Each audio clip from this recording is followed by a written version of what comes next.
હવે આપણે ગદ્ય એટલે વાર્તા. વાર્તા સાંભળવી તો સૌને ગમે. બાળકથી માંડી અને વૃદ્ધ સુધી બધાને વાર્તા સાંભળવી બહુ ગમે. એટલે વાર્તા સાંભળવાની મજા આવશે. અહીંયા ગદ્યની અંદર એક ચાતકના બચ્ચાની વાર્તા આપેલી છે અને વાર્તા સાંભળવી તો ગમે, પણ એમાંથી આપણે કંઈક બોધ લેવાનો હોય છે. અહીંયા આપણને વાર્તામાં બોધ મળે છે કે આપણી જે કુળની પરંપરા હોય છે, કુળની જે રીતિ હોય છે, એ આપણે જાળવી રાખવી જોઈએ. એટલે જ પાઠનું નામ આપ્યું છે કુલસ્ય આચાર. કુલસ્ય આચાર એટલે કુળનો આચાર, કુળની પરંપરા, કુળની રીતિ. દરેકના ઘરની અંદર પોતાના કુળમાં જુદી જુદા જે રીતિ રિવાજો હોય છે, એની પરંપરા જે હોય છે એ અહીં જાળવી રાખવાની વાત કરી છે. કારણ કે આ વાર્તાની અંદર ચાતકનું બચ્ચું છે એ પોતાની જે કુળની પરંપરા છે એ જાળવી રાખે છે અને એના પરથી માણસે બોધ લેવાનો છે કે મનુષ્યએ પણ પોતાના કુળની પરંપરા જાળવી રાખવી જોઈએ. કુલસ્ય આચાર એમાં જે વાર્તા આપેલી છે એવી પ્રાણીઓની વાર્તા, પંચતંત્ર, હિતોપદેશ, જાતકમાલા એવા ઘણા ગ્રંથોની અંદર આવી પ્રાણીઓની વાર્તા આપેલી છે. પણ આ જે વાર્તા છે એ એમાંથી લીધેલી નથી, પણ અહીંયા મનુષ્યને કુળની પરંપરાનો બોધ આપવા માટે આ પ્રાણી કથા બનાવેલી છે. આપણે જોયું જ છે કે રામ પણ પોતાના કુળની પરંપરા જાળવે છે. એના કુળની અંદર વચન નિભાવવાનું જે સીબી રાજા છે, હરિશ્ચંદ્ર છે, એ પણ આ રઘુકુળમાં જ થઈ ગયેલા છે. એ બધા પણ પોતાનું વચન પાળવા માટે પ્રાણ આપી દે, પણ પોતાના વચન પાળે છે. કારણ કે એના કુળનો રિવાજ છે કે પ્રાણ જાય પણ વચન ન જાય. એમ રામ પણ પોતાના કુળની પરંપરા જાળવી રાખે છે અને એ પણ દશરથ રાજાનું વચન નિભાવવા માટે 14 વર્ષ વનવાસ ભોગવે છે.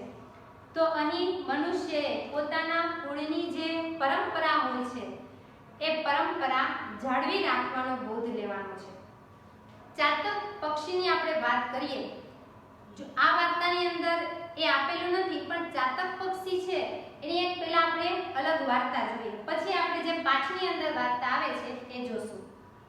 એક વખત વીરધરા નામના એક સ્થળની અંદર વીરભદ્ર નામનો એક મહાન રાજા રહેતો હતો. એ રાજા પોતાના સૈનિકોની સાથે જંગલમાંથી પસાર થતો હતો, પોતાના નગર તરફે જતો હતો. ત્યાં રસ્તામાં એક પવિત્રા નામની નદી આવે છે અને એ નદીની અંદર ચાતક પક્ષી છે એ ઘાયલ થયેલું પડ્યું હોય છે, તડપતું હોય છે. રાજા આ દ્રશ્ય જોવે છે, એ પક્ષીને જુએ છે, એટલે એના સૈનિકને એમ કહે છે કે આ પક્ષીને તું આ પવિત્રા નામની નદીમાંથી બહાર કાઢી અને એ ઘાયલ થયેલું છે તો તું એને સ્વસ્થ કર.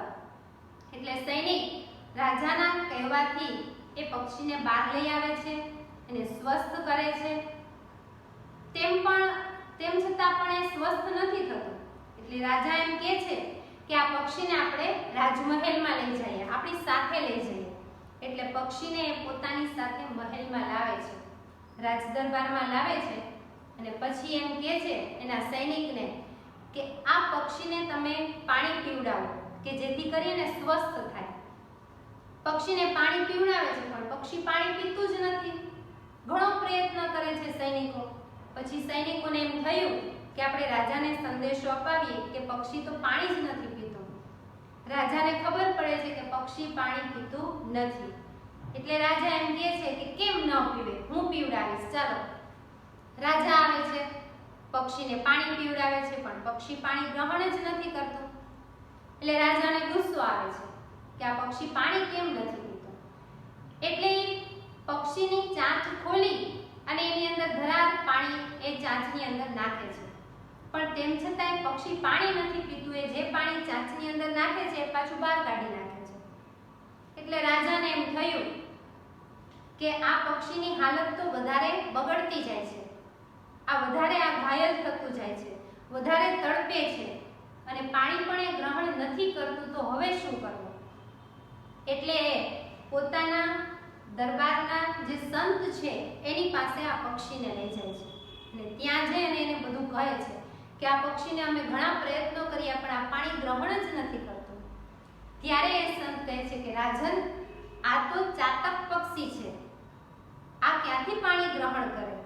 આ પક્ષી તો સ્વાતિ નક્ષત્રનો જે વરસાદ આવે છે એ મેઘજળનું જ પાણી પીવે છે.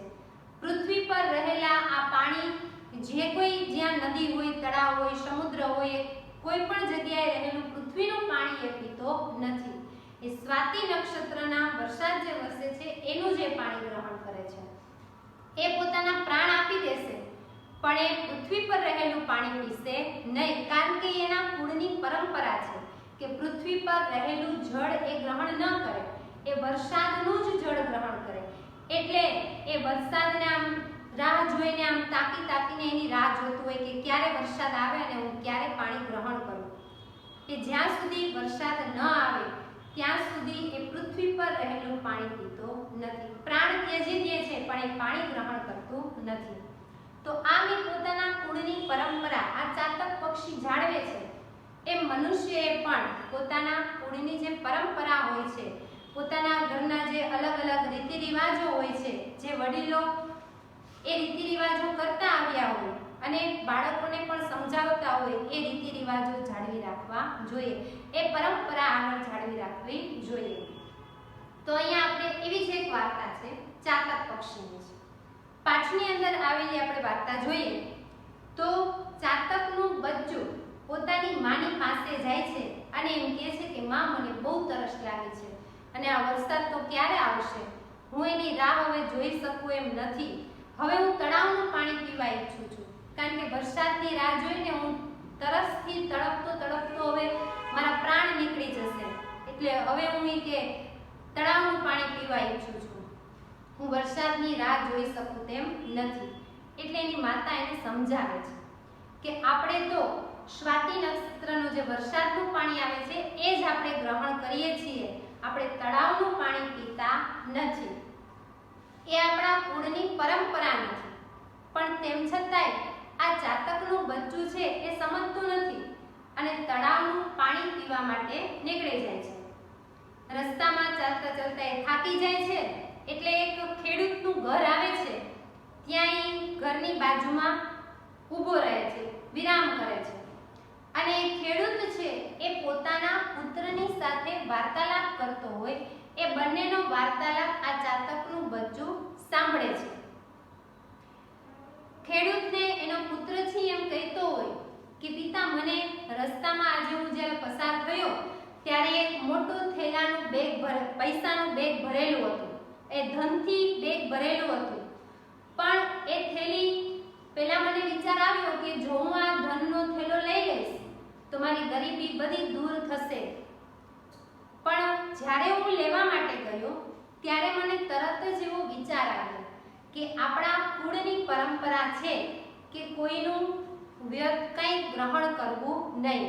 રસ્તામાં આ રીતે પડેલી કોઈ વસ્તુ હોય તો એને લેવી નહીં અને કોઈ જ્યારે આપણને એમનામ આપે ત્યારે એ આપણે લેવું નહીં, એવી આપણી પરંપરા છે.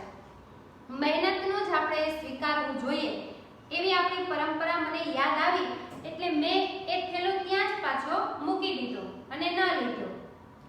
આ બંનેની વાત સાંભળી અને ચાતકનું બચ્ચું પણ સમજી ગયું કે મારી પણ, અમારા કુળની પણ એવી પરંપરા છે કે વરસાદનું જ પાણી ગ્રહણ કરવું. જો આ પણ પોતાના કુળની પરંપરા જાળવતો હોય તો મારે પણ તળાવનું પાણી પીવું જોઈએ નહીં. એટલે ફરી પાછો પોતાની માતા પાસે આવે છે અને બધું એને કહે છે અને પોતાના કુળની પરંપરા જાળવી રાખે છે અને વરસાદની રાહ જુએ છે. તો ચાલો મિત્રો, આપણે આ વાર્તાને હવે શબ્દસહ જોઈએ. જે કોઈ ભાષાંતર અહીંયા હું બોલું એ ભાષાંતર તમે તમારી નોટની અંદર લખતા જજો અને જ્યાં કોઈ વ્યાકરણનો એવો કોઈ ટોપિક આવે, કૃદંત કાળ, એ પણ આપણે શીખી ગયા છીએ તો એને પણ યાદ કરતા જજો. એકહ ચાતક શિશુ આશિક. એક ચાતકનું બચ્ચું હતું. ચાતક શિશુ એટલે ચાતકનું બચ્ચું, ચાતક પક્ષીનું બચ્ચું અહીંયા ષષ્ઠી તત્પુરુષ સમાસ બનશે. જે શબ્દની અંદર બે શબ્દો નોની નુના પ્રત્યયથી જોડાતા હોય ત્યારે ષષ્ઠી તત્પુરુષ સમાસ બનશે. તો અહીંયા બે શબ્દો નોની નુના પ્રત્યયથી જોડાય છે. ચાતકનું, શિશુ એટલે બચ્ચું, ચાતકનું બચ્ચું, ષષ્ઠી તત્પુરુષ સમાસ. એક ચાતકનું બચ્ચું હતું. સ તે એકદા એકવાર તૃષ્યા તરસથી, તૃષ્યા એ મૂળ શબ્દ તૃષા છે. તૃષા એટલે આપણે નામ બોલીએ એટલે છેલ્લે આકારાંત આવે, તૃષા આકારાંત. દેવ તો વ બોલીએ એટલે એમાંથી અ છૂટો પડે એટલે અકારાંત કહેવાય. તો અહીંયા મૂળ શબ્દ તૃષા છે એટલે આકારાંત સ્ત્રીલિંગનું જે કોષ્ટક આપણે વિભક્તિમાં શીખીએ છીએ એ તમારે ધોરણ 9 ની અંદર અભ્યાસક્રમની અંદર આવે જ છે, પણ આપણે જ્યારે વિભક્તિ શીખશું ત્યારે પણ એની ખબર પડે. અને અત્યારે પણ જો તમે એ વિભક્તિનું કોષ્ટક જુઓ તો એમ પણ તમને ખ્યાલ આવશે કે તૃષ્યા આકારાંત સ્ત્રીલિંગ તૃતીય વિભક્તિ એકવચન છે. તરસથી તે એકવાર તરસથી પીડાઈને જનનિયા માતાની સમીપમ પાસે વ્રજતી જાય છે.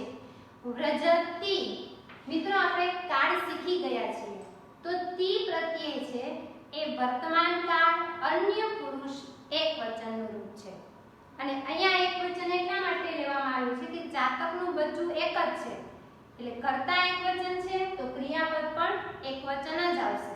વર્તમાન કાળ પરસ્મય પદ અન્ય પુરુષ એકવચન. વદતી એમાં પણ તી પ્રત્યય છે, વર્તમાન કાળ અન્ય પુરુષ એકવચન. વદતી એટલે બોલે છે. ચ નું ગુજરાતી થાય અને ચ અવ્યય છે. ચ ગમે ત્યાં હોય એનું ભાષાંતર અને જ થશે. પીડાય છે, માતાની પાસે જાય છે અને બોલે છે અંબા, અંબ એટલે હે માતા. તૃષા મામ પીડયતી, મામ એટલે મને, મને તરસ લાગી છે અથવા મને તરસથી પીડાઉં છું. પીડયતી એટલે પીડાઉં છું, મને તરસ લાગી છે. અહમ હું, જલમ પાણી, પાતુમ પીવા માટે, ઈચ્છામી ઈચ્છું છું, હું પાણી પીવા ઈચ્છું છું. મિત્રો આપણે કૃદંત પણ શીખી ગયા છે તો કૃદંત એમાં તુમ પ્રત્યય છે. કયા કૃદંતનો છે? હેત્વર્થ કૃદંતનો. જે તમારે ધોરણ 9 ની અંદર બે કૃદંત આવે છે, હેત્વર્થ અને સંબંધક ભૂત કૃદંત. હેત્વર્થનો પ્રત્યય છે તુમ અને સંબંધક ભૂત કૃદંતનો પ્રત્યય છે ત્વા ય. આયા છે હેત્વર્થ કૃદંત તુમ પ્રત્યય. હું પાણી પીવા ઈચ્છું છું. એક ચાતકનું બચ્ચું હતું. સહ તે એકદા એકવાર તૃષ્યા તરસથી પીડાઈને માતાની પાસે જાય છે. ચ અને વદતી બોલે છે અંબ માતા. મને તરસ લાગી છે. મામ મને તૃષા તરસ પીડેતી લાગી છે. હું પાણી પીવા ઈચ્છું છું. ઈચ્છા મી ઈચ્છું છું એમાં છેલ્લે મી પ્રત્યય છે. વર્તમાન કાળ પરસ્મય પદ ઉત્તમ પુરુષ એકવચન. આપણે વર્તમાન કાળ જ્યારે શીખ્યા ત્યારે આપણે ચોક્કસ જે 6 સર્વનામ આવે છે પણ આપણે સાથે શીખ્યા કે અહમની સાથે ઉત્તમ પુરુષ એકવચનનો જ પ્રત્યય આવે. કાળ કોઈ પણ હોય અહમની સાથે ઉત્તમ પુરુષ એકવચન જ આવે. કારણ કે અહમ એટલે હું, પોતાના માટે વપરાય છે, બોલનાર વ્યક્તિ માટે વપરાય છે. એટલે બોલનાર વ્યક્તિ પોતે એક જ હોય અને જ્યારે પોતાના માટે વાક્ય બોલે ત્યારે દરેક કાળનો ઉત્તમ પુરુષ એકવચનનો પ્રત્યય આવે. અહીં વર્તમાન કાળ છે કે હું પાણી પીવા ઈચ્છું છું ત્યારે વર્તમાન કાળનો ઉત્તમ પુરુષ એકવચનનો પ્રત્યય થાય મી, મી વહ મહ મી એકવચન. એટલે અહીંયા વર્તમાન કાળ ઉત્તમ પુરુષ પરસ્મય પદ એકવચનનું છે મી પ્રત્યય. હું પાણી પીવા ઈચ્છું છું. સંપ્રતિ અત્યારે એટલે હાલમાં. સંપ્રતિનું ગુજરાતી અત્યારે હાલમાં બે લઈ શકાય. મેઘ જલમ, મેઘ એટલે વાદળો, જલમ એટલે પાણી, વાદળનું પાણી ન મિલતી મળતું નથી. વાદળનું પાણી નોની નુના, આપણે હમણાં જ જોયું મિત્રો કે જે બે શબ્દો નોની નુના પ્રત્યયથી જોડાય ત્યારે ષષ્ઠી તત્પુરુષ સમાસ થાય. વાદળનું પાણી ષષ્ઠી તત્પુરુષ સમાસ. હાલમાં વાદળનું પાણી ન મિલતી મળતું નથી. મિલતી તી પ્રત્યય વર્તમાન કાળ અન્ય પુરુષ એકવચન. અતઃ આથી તળાવ જલમ એવ, અહીંયા સંધિ છૂટી પડે તળાવ જલમ પ્લસ ઈવ, એટલે તળાવનું પાણી જલમ એટલે પાણી, તળાવનું પાણી નોની નુના, બે શબ્દો નોની નુનાથી જોડાય છે એટલે ષષ્ઠી તત્પુરુષ સમાસ. તળાવનું પાણી પાતુમ પીવા ઈચ્છામી ઈચ્છું છું. તુમ પ્રત્યય, હવે મિત્રો યાદ રહી ગયું હશે, તુમ એટલે હેત્વર કૃદંત, ઈચ્છામી મી એટલે વર્તમાન કાળ ઉત્તમ પુરુષ એકવચન. આથી તળાવનું પાણી પીવા ઈચ્છું છું. જનની માતા વદતી બોલે છે. વદતી તી પ્રત્યય વર્તમાન કાળ અન્ય પુરુષ એકવચન, માતા બોલે છે. બાલ બાળક. વયમ તુ આપણે, વયમ એટલે આપણે, આપણે તો મેઘજલમ વાદળનું પાણી જ, એવ એટલે જ, વાદળનું પાણી જ પીબામહ પીએ છીએ. જેમાં અહીં અહમની સાથે ઉત્તમ પુરુષ એકવચન આવે છે, એમ વયમની સાથે ઉત્તમ પુરુષ બહુવચન આવે છે, જે આપણે કાળમાં શીખી ગયા. તો અહીંયા વયમ એટલે બહુવચન છે કે આપણે, અહીંયા હું એટલે એક જ વચન છે.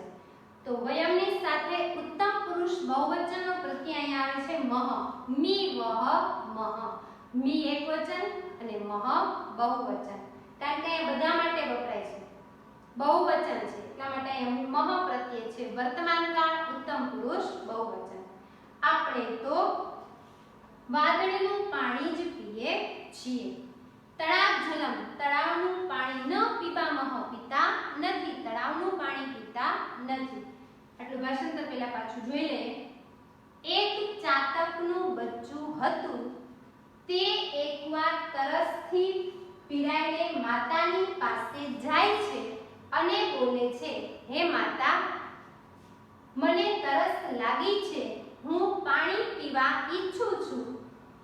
હાલમાં વાદળનું પાણી મળતું નથી, આથી તળાવનું પાણી પીવા જ ઈચ્છું છું.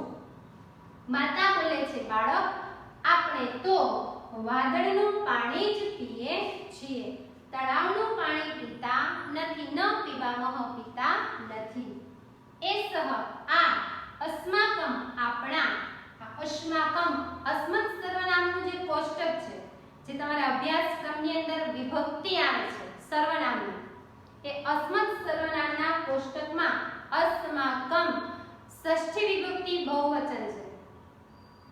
આપણે આપણા કુલસ્ય આચાર, કુળની પરંપરા છે. આ આપણા કુળની પરંપરા છે. કઈ પરંપરા? તો કે વાદળનું પાણી જ પીવાનું. પૃથ્વી પર રહેલું તળાવ, જળ, નદી, સમુદ્ર એ પાણી પીતા નથી, એની પરંપરા છે. અતઃ આથી ત્વમ તું તળાવ જલમ તળાવનું પાણી પાતુમ પીવા ન શક્નોસી ઇતિ સમર્થ નથી. આથી તું તળાવનું પાણી પીવા સમર્થ નથી. શક્નોસી સી પ્રત્યય ત્વમ એટલે મધ્યમ પુરુષમાં આવે. આથી તું તળાવનું પાણી પીવા માટે સમર્થ નથી, તળાવનું પાણી પી શકે નહીં. એક ચાતકનું બચ્ચું હતું, તે એકવાર તરસથી પીડાઈને માતાની પાસે જાય છે અને બોલે છે, હે માતા, મને તરસ લાગી છે, હું પાણી પીવા ઈચ્છું છું. હાલમાં વાદળનું પાણી મળતું નથી, આથી તળાવનું પાણી પીવા જ ઈચ્છું છું. માતા બોલે છે, બાળક, આપણે તો વાદળનું પાણી જ પીએ છીએ, તળાવનું પાણી પીતા નથી. આ આપણા કુળની પરંપરા છે કે આપણે તળાવનું પાણી નથી પીતા. આથી તું તળાવનું પાણી પીવા માટે